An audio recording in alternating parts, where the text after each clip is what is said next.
Mahirap daw itong trabahong pinasok ko, pero lahat naman ng trabaho mahihirap. Kaya kung hindi ko susubukan, hindi ko malalaman. Fighting!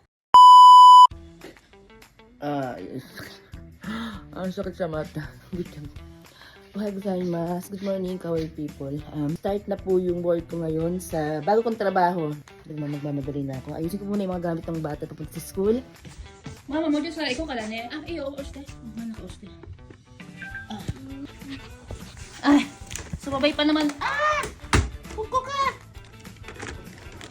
Hinahanap ko itong charge. Nandito lang ikaw pala. Diyos me, kaya pala.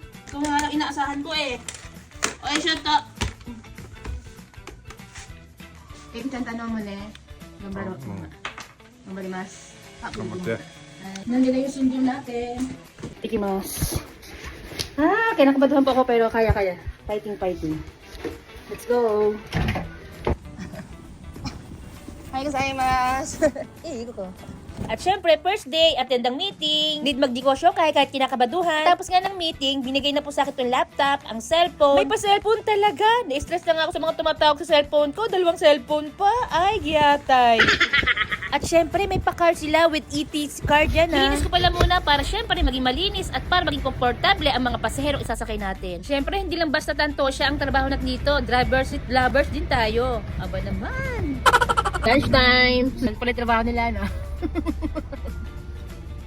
Ang mabento ko, kamatis, chicken at saka nilagang, ano to? Jagay mo, ang tawag sa jagay mo, patatas, olive oil, prawns.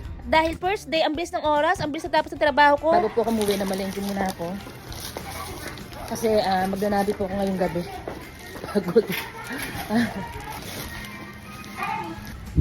Kalimutan ko magdala ng kaimon na fukuro, kaya plastic po ng Don Quixote. Marami akong plastic ng Don Quixote.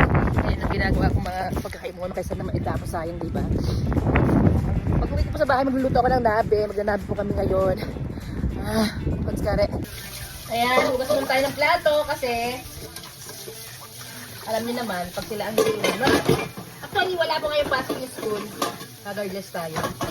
Wala pasok yung school kasi nasoy po ng buong I-chicken dito sa lugar namin. Kaya wala pong pasok yung mga school. Si Ate Ray po nagbantay dito sa dalawang bata kanina. Kaya nakagorla-gorla tayo sa trabaho ng maayos. Then, syempre, yung mga hugasin lang.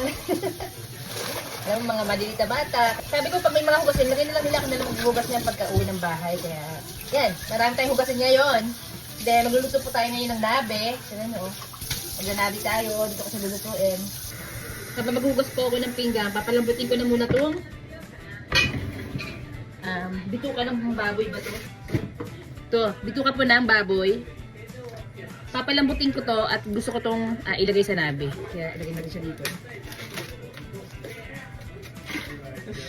Kaya pinapakuluan ko na po yung ating bituka. Nilagyan ko ng konting dashi para may lasa na siya. Asin, konting asin lang. Then, ayan po, ilagay natin goma. Dashi. Gawin yung mga gulay, mga karne. Luto na po ang ating nabe. Let's eat! Itadakimasu!